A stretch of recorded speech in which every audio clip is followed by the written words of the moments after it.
Prabhupada's father was also, see, the Malik family, the very, very highly cultured family. They were following this Bhagavatam samskara. And so all the children were so high class, so high quality, so high consciousness. Nitya Siddha. So we can understand that if this system is followed, that many, many, many high quality devotees and teachers would be born in this world. But because people don't follow this system, because they create children whimsically, then the children are of low quality. They have a lot of influence of the modes of passion and ignorance, and there are all kinds of problems for the parents, all kinds of difficulties, because their behavior is not very nice, their intelligence is not very good. And this is the karma, this is the reaction to not following the Vedic system. And this is called Varna Shankara. Varna Shankara means unwanted population, unwanted children. Not only unwanted by the parents, usually the parents are just partying and they accidentally create a child. So that's actually an unwanted child. But also unwanted by the society, because who wants these nonsense people? They're very difficult to have around. They have criminal tendencies, they're very ignorant, they're lazy, they're stupid. I mean, you know, it's very difficult. From our point of view, we can see that the average person in today's world is very much covered over by the mode of ignorance. And because of this, they cannot see the reality.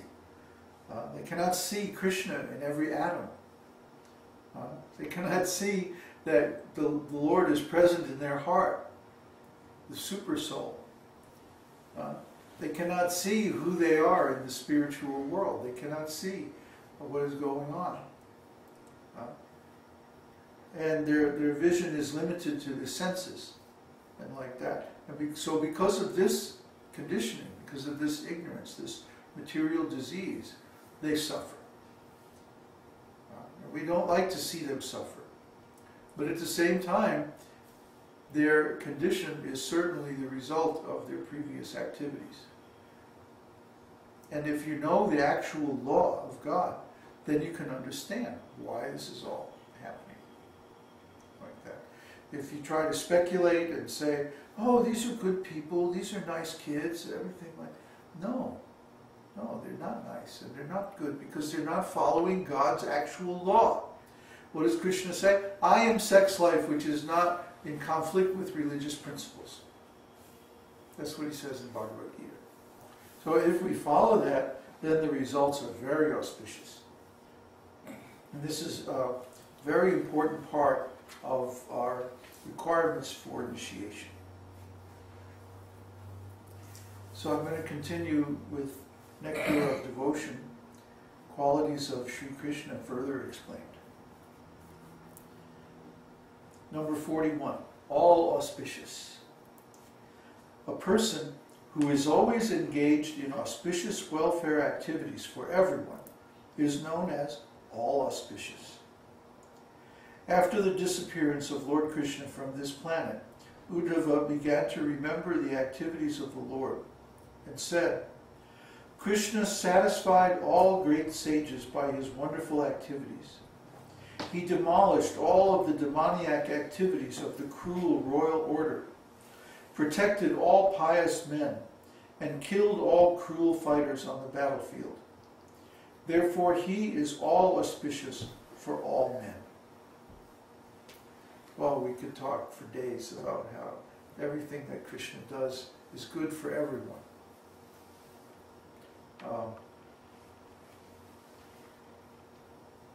This is a vast subject. But when we can sum it up by saying Krishna is so auspicious that simply by associating with his name, everything wonderful comes to his devotees. All the best things in life, happiness, love, spiritual emancipation, the cessation of material suffering, knowledge, all good qualities. All these things come to Krishna's devotees simply by chanting his name. So just imagine how auspicious Krishna himself must be. If simply by his name, his devotees get everything desirable. So that kind of sums it up. 42. Most powerful. A person who can always put his enemy into calamities is called powerful. When Krishna was present on this planet, just as the powerful sun drives all darkness to take shelter in caves, he drove away all of his enemies, who fled like owls to take shelter beyond his sight. So many of the Kshatriya kings left India, and they went to different places in the world, like North America, South America, Europe, Africa, even probably Australia and places like that. Basically to get away from Krishna, to get away from Parashuram, to get away from all these incarnations of the Lord who are so powerful that when they impose the Vedic standards on the people, then there are certain rascals who never surrender. So what they have to do is they have to go outside. They have to leave India. And this is how the Western countries and all these different degraded civilizations in the world were actually established. And the history is there in the Vedas. The records are there in the Vedas. If we want to know how did the Western civilization become so degraded and materialistic, well, everything is there in the Vedas. That's why the leaders don't want people to read the Vedas, because then they'll understand, oh, these rascals, they were rejected. They were kicked out of India. They couldn't make it. They weren't good enough. They had to leave. So these are our ancestors. What can we expect? You know, there's always going to be trouble from people like that. Anyway, number 43 is all famous. A person who becomes well known due to his spotless character is called famous. It is stated that the diffusion of Krishna's fame is like the moonshine, which turns darkness into light. In other words, if Krishna consciousness is preached all over the world, the darkness of ignorance and the anxiety of material existence will turn into the whiteness of purity, peacefulness, and prosperity. When the great sage Narada was chanting the glories of the Lord, the bluish line on the neck of Lord Shiva disappeared. Upon seeing this, Gauri, the wife of Lord Shiva, suspected Lord Shiva of being someone else, disguised as her husband. And out of fear, she immediately left his company. The story is Lord Shiva drank the poison produced by the churning of the milk ocean during the early days of the universe. And so he didn't swallow the poison, he kept it in his throat. And because of that, his throat became blue, the line around the throat. But the preaching of Krishna consciousness is so purifying that even this was purified. So then, you know, the great demons and people like that, they can change their form. They can look like anybody. So Gauri thought, oh, this is someone pretending to be Shiva. This is not really Shiva, because he always has the blue line. Upon hearing the chanting of Krishna's name, Lord Balaram saw that his dress had become white, although he was generally accustomed to a bluish dress. And the cowherd girls saw all the water of the Jamuna river turn into milk, and so they began to churn it into butter.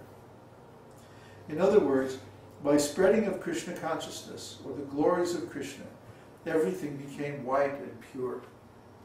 See, that's why Krishna's devotees wear white. You know, wearing saffron, by the way, is not actually part of our sampradaya. Only in the last 2 generations, Bhaktisiddhanta and Srila Prabhupada, they and their disciples wore saffron if they were in the renounced order. This was an adaptation by Srila Bhaktisiddhanta for the temporary phase of Western-style organized temples. See, the idea is that to penetrate the Western countries, the Krishna consciousness movement had to adopt the Western style of organized temples. You know, a corporate organization where you have a president and like that. So the experiment of this, or the prototype I should say, was the Namhata.